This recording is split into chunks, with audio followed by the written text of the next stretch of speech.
I've built a team of amazing, talented, hungry people, and it's a freedom first business model. So we don't have anybody full time. We've got three managers that can work up to 35 hours a week if they want to. They can vacation whenever they want. I'm the most relaxed boss, if you will, of all time. And it works out really well. People will be like, that'll never work. And I'm like, you're a W-2. You don't have a business for one, and it does work. Shut up. You always have these people that try to tell you stuff in absolutes with zero experience in what they're talking about.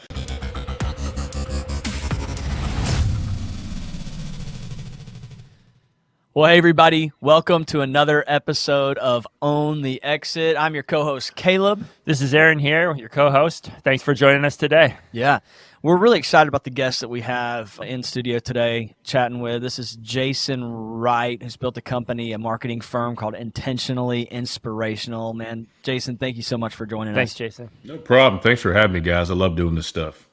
That's awesome, man. So Jason has built a company where he's actually worked with over 500 clients in building their back-end email automations and sequences to further the automation of their business. And here at On the Exit, one of the things that we value, the whole message that we have is helping business owners and entrepreneurs build businesses that demand less and less of their active involvement so that they can truly own their exit and define their own exit. So that's what we want, the value that we want to give to you today, and the value that we think that Jason can bring is being able to build systems and automations within your business, the marketing and the lead acquisition, lead generation, conversion, different things like that. And Jason has a stellar track record in being able to accomplish those sort of things. Just want to dive in, Jason, man. First, why don't you give us a little background about you? You have had to leave corporate America 2 different times in order to kind of achieve success, and massive success, I'll say, in the entrepreneurial world. And so we'd love to hear a little about your background and how you got started in business. Sure. So when I was a kid, we'll say up till about 14, 15 years old, my passion in life was fishing, right? I grew up in Indianapolis. We had some ponds nearby. I loved to fish. And I loved buying all the latest and greatest tackle, just part of the process I enjoyed. At a certain point, my mom's like, bro, you have more tackle than any adult I know. I'm not buying you anymore. What could you possibly need? And I said, but there's more stuff I want to do. I want to get. And she said, well, get a job and buy your own stuff. I'm like, okay. So we lived in a cul-de-sac, and there was 3 neighbors that always had lawns that were overgrown, not taken care of well. So my stepdad had a tractor, and I said, like a riding lawnmower. And I said, let me go see if I can pick up these accounts. So I picked up 3 neighbors, made $75 a week at 14, and started fueling that fishing passion. And I ended up getting everything I wanted.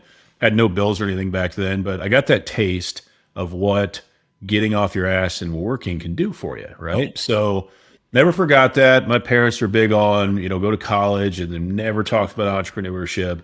So I always paid attention to the entrepreneurs because I've never liked people telling me what to do. I don't like getting up early and going to work and commuting. I don't like to do any of that shit at all. It's not for me. So I go through college, I get a degree. I'm in corporate about 7 years, and I'm like, I don't want to do this anymore. And how am I going to tell you? So I was in HR. Most of my corporate career was HR or sales or safety. The people aspect's pretty much the same, but I was working for a family that had built up a $300 million a year empire. And the old man that started the company, no college degree. And he was an okay guy, but he wasn't a great human being. And I remember going, I am a great human being. And if I could just make enough money to pay my bills and have some control over my time, that's all I want. Surely I can do that. So I convinced my wife. I said, hey, we're making about $80,000 a year. I want to quit cold turkey and build a business, doing something. And she's like, well, I need more than that. And I convinced her that neighborhood magazines were the way to go. So she agreed, and I quit my job and went and bought a luxury car the next day, which is really stupid. About 2 months later, we're out of money and I had nothing to show for my time. So I remember looking at the bills and looking at the bank account going, we've got ourselves a problem here. I don't know how we're going to pay these bills. So I ended up having to ask one of my mom's sisters, my aunt, hey, can you help us buy groceries for a little while? Because I got us in this jam and I don't know what to do about it. She was not happy with me at all. but she did help out for 6 months. And the end of the 6 months, I started generating some money, but it wasn't near enough. So I had to go back to corporate, which Same sadly, job? You had to go back to the same job or? no. My pride Okay, I wouldn't was let me like, do that. I jumped into selling cars at CarMax. CarMax is a great company, but it was over an hour away. So you got this whole commute thing, and you have appointments to sell cars, and people show up early, and other people get the commission, all this stuff. But when they hired me, I said, guys, I'm working on a business. I won't do it on your time. Here's what it is. Here's what I'm going to do. And I'm not going to stop until I get it. And they were okay with it. So Cool. took me about 18 months. I eventually built up enough of a recurring marketing business, kind of working with whoever I could find on Upwork at the time, that my Yeah. wife is like, this is not going to stop, is it? And I was like, no, I'm never stopping. Like, she never saw me. It's just work, sleep, work on the business. And I just would not stop. And eventually she's like, quit and let's see what you can do full time. And it was 5.5 years ago. So we've pivoted and niched down and figured it out ever since. But what a brutal journey it's been, to be honest. Not fun. So Wow. Well, entrepreneurship for you, was there a fear around leaving the corporate job, or were you just excited? Or you say brutal, so I was curious if it was like emotional or if it was just a lot of hours kind of on the front end, or what was your journey there? great question. Fear was never part of it for me because one income stream never made any sense to me. I can't tell you, like in Indianapolis when I was growing up in the 80s, Eli Lilly was the holy grail of employers, or GM or Allison Transmissions.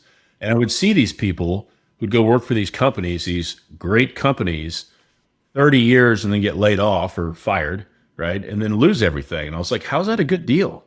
There's one income stream. How does that make sense? How is that safe? They have no control. So it never made sense to me. And it took me a while for me to get my wife to go, you know what, you're onto something. Today, I think we get roughly, I don't know, 200 income streams a year from different things. So it's like the chances of us losing our income are pretty damn astronomically slim, but I built it that way by design, right? So it's really interesting in that regard. But the thing initially was like, I want control over my time. But what set me over the edge was friends, neighbors, family saying, you can't do this. It's not going to work. Really? I'm the wrong guy to tell me what I can't do because I will literally do it or die trying. And that's not an exaggeration. That's awesome. Yeah. Man, I honestly like you and I've corresponded quite a bit. I mean, for our listeners, with Aaron and I's main business, we've actually worked with Jason and his company, and they've done a lot of really great work for us. But I'm realizing more and more in this conversation, Jason, how you and I are so cut from the same cloth.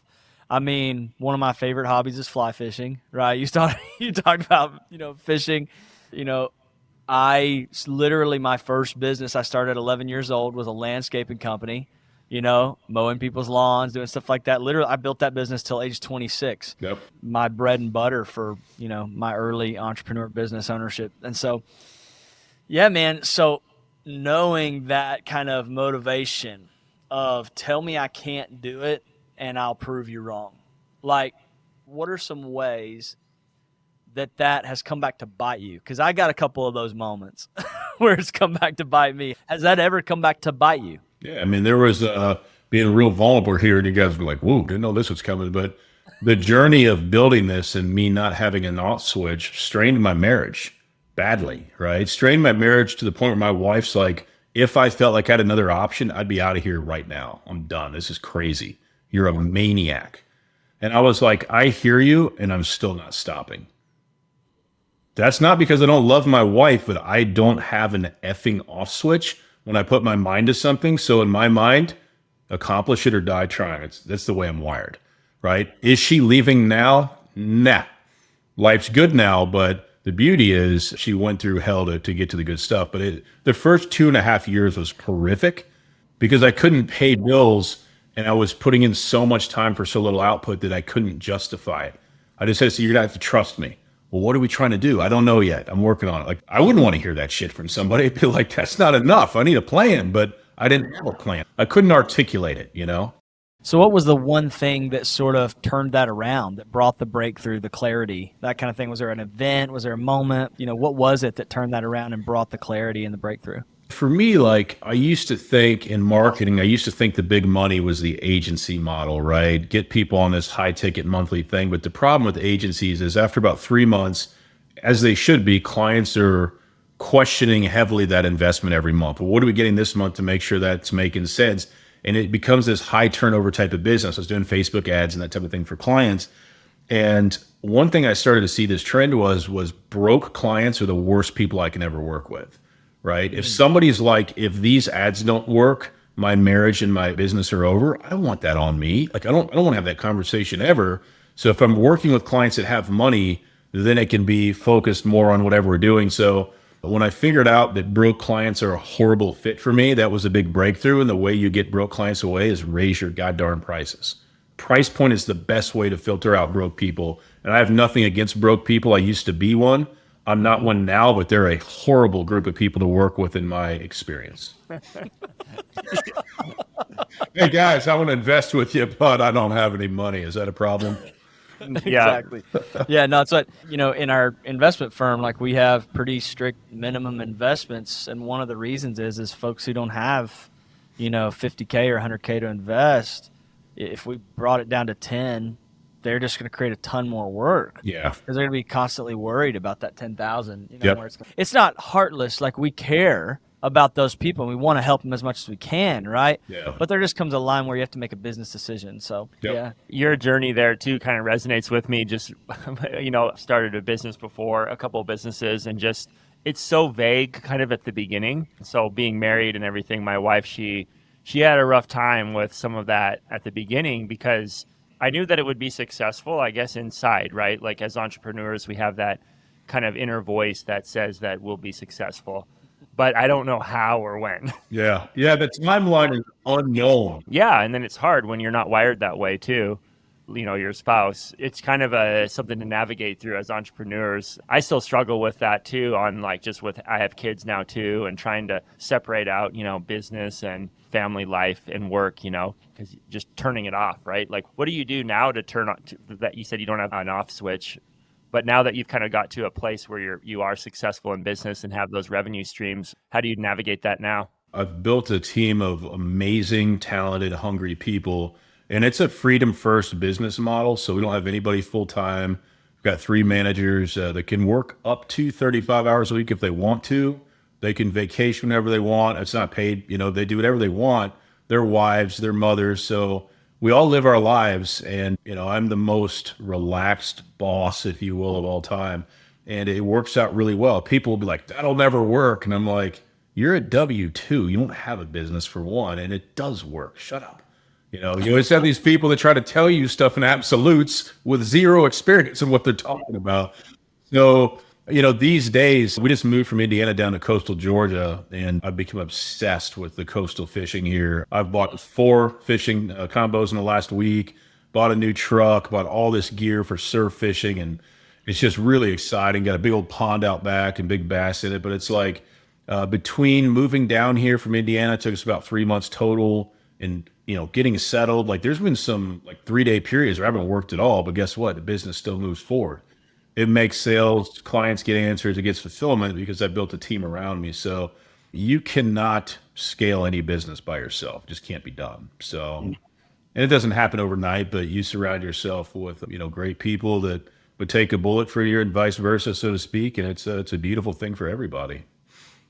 Yeah. Who was the first team member that you brought on? What did that look like going from the, sleepless nights or whatever at the beginning, and no money to bringing on that first person? What did that look like? What role did they fulfill? So it's an interesting question because I did it way sooner than most people. Like I did it immediately. I was like, hey, I need some help, even if it's 2 or 3 hours a week. And I really wanted the extra, like the outside perspective. Back then I was focused on social media and traffic only. I didn't understand the back end or even the value of like websites or anything. And I was paying this person with a credit card. That's a fun sell for the wife. Hey, we make no money, but we're going to spend a little bit of money on help. And so I always had a small team, and then they were helping with social media, with some content, just different ideas with stuff. And then always had at least one person. And once we got to 2 or 3 people, I was like, we're kind of getting onto something, but it's just a slow, steady climb. I would say the last couple years is there's been some periods where business has really kind of shot up and stayed. But like you mentioned earlier, you just don't know when it's going to be or if, or a lot of that's unknown. Yeah, and it's like I recently watched an interview where Alex Hormozy was interviewing Dave Ramsey and talking about business building, and he asked the question. I mean, it was such a great interview. Like two titans, right? Like the new generation, old generation coming together, super cool. But he talked about like stair stepping. Companies typically scale and grow as a stair step, not a continuous Yeah. like linear curve, right? And you kind of alluded to that in your businesses. It's like there were specific moments where you saw a dramatic increase in output for effort put in. And that sort of stair step. So give us a couple of moments. What do you think contributed to that? And tell us a little bit about those moments in your business so far where you've kind of seen that massive growth in a short period of time. Yeah. Moment one was had a conversation with Hunter Thompson, I don't know, 3 years ago, 2.5 years ago. And he said, hey, man, you should consider focusing just on capital raising with what you do. I was like, who else is doing that? He's like, nobody I know of. Okay. Let me think about it. I don't know how big the audience is, but I essentially created my own niche. Said, hey, people, if you raise capital, we can help you, but it has to be an active campaign. It has to be with our marketing stack. And my gut said it's the right move, but my team's like, we'll see. It was a really good move. 151 clients in less than 2 years. Then the other big thing was saying, okay, I understand funnels at a high level. If I give people more options at checkout to buy our offer, people will naturally spend more money, so we'll get a higher cart value, right? And that's been huge. That's been huge. I actually closed the largest deal I've ever closed in my business the end of last week. And when I went to look at the name, I was like, I don't know who this is. So I go through my CRM, no record of this person at all. It's the weirdest thing. I'm like, how did we meet? And the guy's like, I have no idea. I don't know that we ever have. And that's just like, okay. So but that's not normally how it happens, but the narrow niche where we kind of have a blue ocean, we don't really have any competitors with what we do right now, is one. And then just saying, let's give people a bunch of options that are relevant and see what happens. And some people spend a ton of money, which is great, but people can't buy what you're not selling. It's a really powerful lesson that I've learned. Yeah, no, so good. Was that an easy decision to kind of get into that niche, or were you thinking like, no, I got to stay, broader, and there's so many other people that could use these services too, or, The problem is with broad. So there was a 3 year period in business where our revenue was within about 7 grand every year for 3 years. I'm like, we're plateauing. The traditional agency model sucks, and I'm not going to do that again. So what can I do that nobody else is paying attention to? So for me, I had a pretty good feeling about it. I was like, if people will listen to me, people are going to buy what we've got because it's going to work and help them. We'll get feedback. We'll make it better. So I had my gut was like, let's roll, brother. So I felt pretty good about it for those reasons. I would rather be at the top with not much competition than competing with everybody. I was like, I don't want to be the Walmart of marketing agencies. Yeah, that's good. That's a good point. That's really good. The importance of niching down, specifically when it's, kind of an online driven business, right? A digitally driven business versus like a brick and mortar. Like you're not going to probably open a restaurant and tremendously niche down. You're not only going to feed capital raisers, but I mean, that might actually be an interesting business model if you have enough in the market to sustain it, right? We are the place to eat if you are a, whatever. But you do think maybe that actually is the case. You niche down by the cuisine type, right? It's like we are the place to eat if you like Thai food, so there is a niching down in every business. If you just say, hey, we're a restaurant that serves food, people are going to be like, what kind of food? Well, we just like, what kind do you like? We'll make whatever you want. And they're like, well, you're probably not really good at cooking at anything if you can make whatever I like, right? I can make whatever I like. So that, that's really a kind of a powerful principle of niching down. Can you tell us, obviously the conversation with Hunter, but were there any other defining moments that helped you to kind of, it's like you niche down to scale up, right? It's like become more neat. So, besides obviously the conversation with Hunter Thompson, what were some other ways that you decided niching down into this particular demographic is going to be the way to scale my business. Yeah, when we hit a point where we started seeing leads kind of pour in for this thing and started doing it month after month after month, I was like, okay, this is where things change forever, not only for the business, but for our life. And it has. But here's like the biggest takeaway recently. Like, we know how to build our own niche and we know what that looks like. Our knowledge transfers to other markets. So if we talk about going back where we came from, we could find another niche nobody's paying attention to that does what we do and do the same thing, not instead of capital raising, in addition to it. Hey, team, we got a new client. It's in one of these 3 silos. You know how we do it. Let's roll. So this is only the beginning, boys. Yeah, come on. I love that. Seriously, who's going to stop me? Nobody's Nobody. going to stop me. I was No- about to tell nobody. you, Jason, that you can't do that. You can't do that, man. You can't No. scale into multiple silos. So Give there's me your deal. location right now, and we'll get That's awesome, man. Oh, so good. So funny. So this podcast is obviously called Own the Exit. So when you left the corporate America, you got going with the business. Yeah. Are you thinking of an exit? And then maybe by exit, I mean it sounds like you've already kind of built a team to where you can exit in a sense. Because when we say exit, we don't necessarily mean selling the business or not working, but creating that separation, between yourself and your active involvement, and then the business itself, right? Is that something that you thought about going into the business, or is that developing as you go along? What's your kind of long-term plan there? It's a great question. I don't have to be plugged in as much as I used to. I'm not working 40 hours a week in this business. After yesterday, it feels like it. It's one of those unique days with a couple of fires, and you're like, I want to get these people helped and get this done. But my personality is not one where I can sit on a beach and be happy. Like, I'm going to lose my shit after about 2 hours. I got to be doing something. I got to be challenged. So the position I'm in now is I have time and resources to start something new in addition to this, right? I just bought a domain last night called thecoastalfisherman.com. What does that mean yet? I don't know, but I like where it's headed. We'll see. We will see. So it gives me the idea to play around and kind of feed that passion and that fire. And, I really want to create financial freedom for my team. I want to impact the clients. It's not about me. It's all about them at this point. So, and I want to show my kids that, hey, like my son, he's interviewing for his first job this week at Walgreens. Nothing against Walgreens. He's going to hate that shit. He's going to hate it. And he doesn't like being told what to do like me. But the difference between him and I is he's lazy. He doesn't have that fire yet. But once he feels enough pain from the stuff he doesn't like, I'm hoping that he will see it. And I'll go, son, you already know what entrepreneurs can do. You can go either route, right? My parents never had that conversation with me, but at least I can with him. That's good. That's cool to have him exposed to that, just because you kind of see it firsthand, right? Like working in that kind of environment, the low level job where you have no freedom and then being able to kind of realize, okay, I can do something more than this. Yep. Yeah. Absolutely. So then we've talked a little bit about the past stair steps. So what's the next one? Again, in a different way, but I'll use the same line. I think it's returning to our roots. So we've got to focus on leveraging our success to help other Jason Wrights, other people like me who are on their journey and stuff, right? I think back to where I was when I was plateauing in business. Within $7,000 every year for 3 years, we put together a coaching program. We want to get back to coaches, digital agencies, and people like me and help them get through that, right?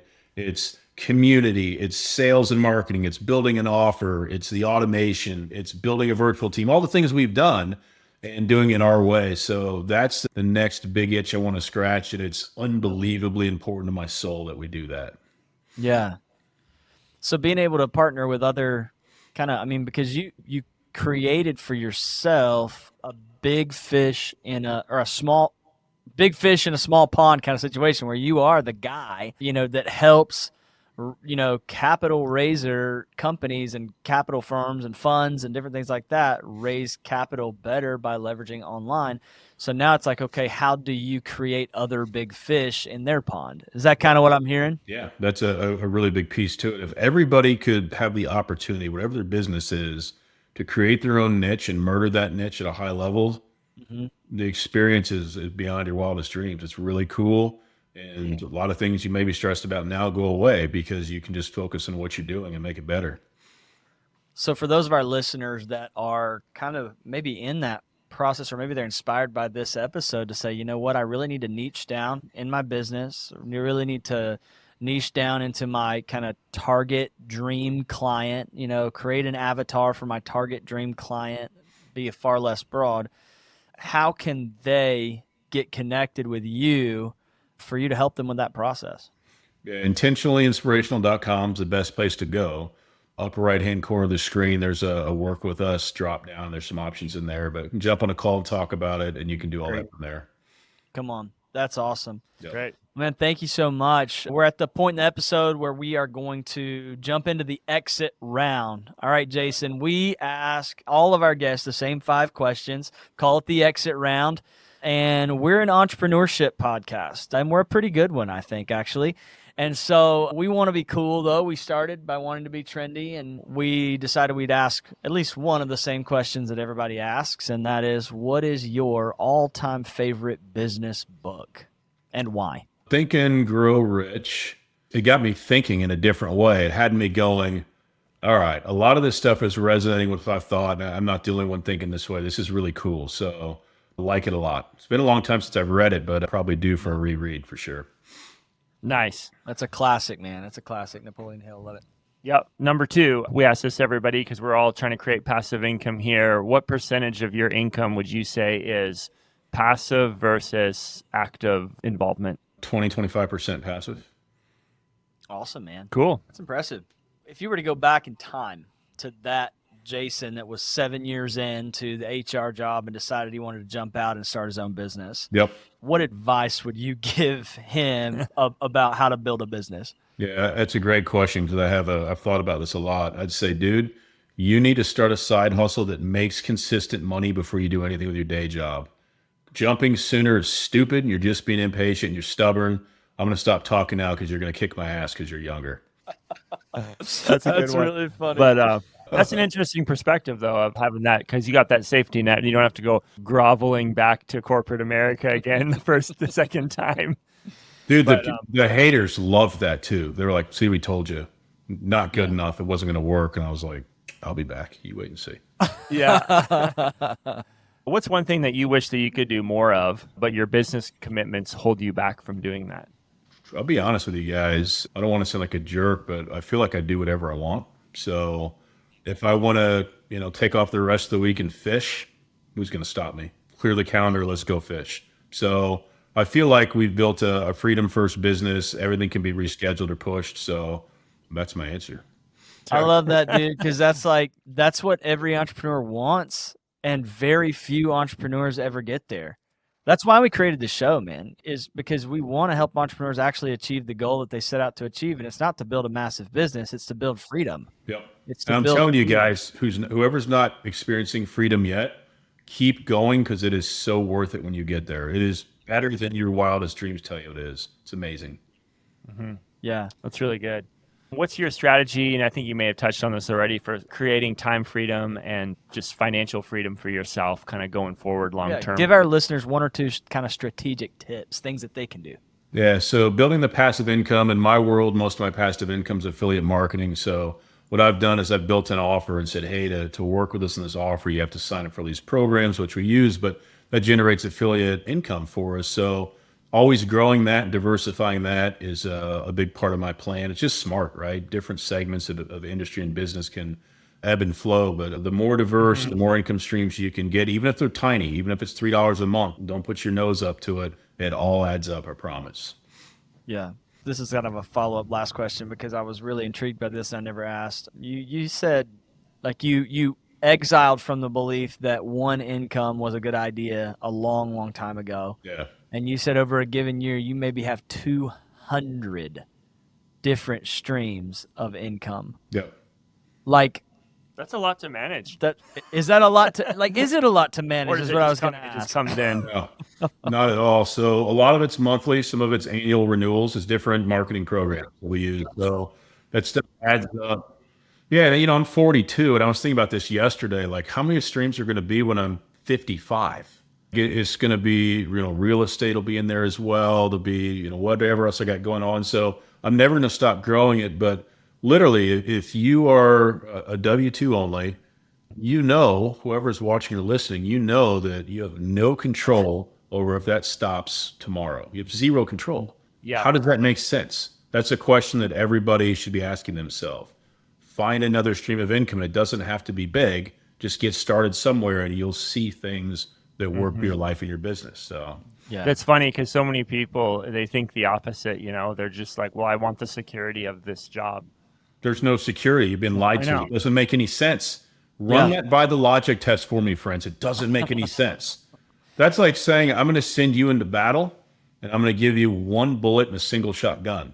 Okay, I don't feel so. It doesn't make any sense. It makes no Right. sense. I'm going to send Even you. if it's a really nice shotgun. It's really nice. Or I'm going to send you out fishing for a week, deep sea, and you get one hook and the one piece of bait. Like, it makes no sense, right?